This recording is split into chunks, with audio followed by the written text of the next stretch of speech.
আমরা যারা ফিলিস্তিনের জন্য একদিন ওয়ার্ক স্টপ পালন করে যারা মিছিল নিয়ে বের হইছি, তো তা মিছিল নিয়ে শুধু বের হলেই শুধু আমরা কোনো সাকসেস হইতে পারবো না। শুধু মিছিল নিয়ে বের করার একটা ফায়দা যে আমরা পুরো গোটা জাতিকে দেখাই দিতে পারতেছি যে আমরা বাংলাদেশ ও ফিলিস্তিনের পাশে আছি। শুধু মিছিল করলে হবে না, আমাদের আরেকটা কাজ করতে হবে, যেটা হচ্ছে গিয়া ইসরায়েলি পণ্য যেগুলো আছে সব জিনিসগুলো আমাদের বয়কট করতে হবে। এটা করলে আমি মনে করছি এখানে ভালো একটা রেজাল্ট হবে, যেটা হচ্ছে গিয়ে ইসরায়েলি পণ্য থেকে বিরত থাকতেছি।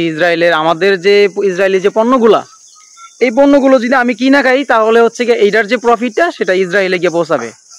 আর আমরা অনেকে যারা আছি দেখতেছি কিনা, তারপরে টাকাটা দোকান থেকে টাকাটা কিনাই না, ওই পণ্য দিয়ে আবার ভিডিও বানাচ্ছি যে ইসরায়েলি পণ্য বয়কট।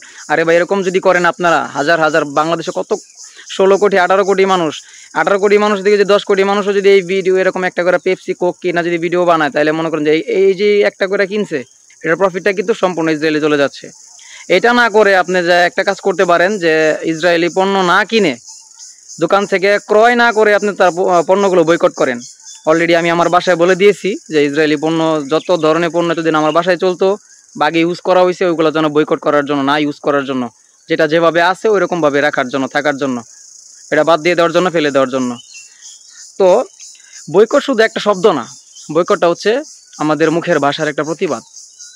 এটা মুখের ভাষার একটা প্রতিবাদ, যেটা হচ্ছে এই প্রতিবাদটা হচ্ছে গিয়ে আমরা যদি ইসরায়েলি পণ্য যদি বয়কট করি, তাহলে হচ্ছে গিয়ে এখানে ভালো একটা প্রফিট হবে।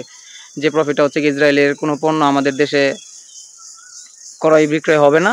এই কারণে হচ্ছে হয়তো ইসরায়েলের দিক থেকে ব্যবসায়িক দিক থেকে আপনার দেখা গেছে এই জিনিসগুলো হচ্ছে গিয়ে তারা একটু নিচে ডাউন হয়ে যাবে।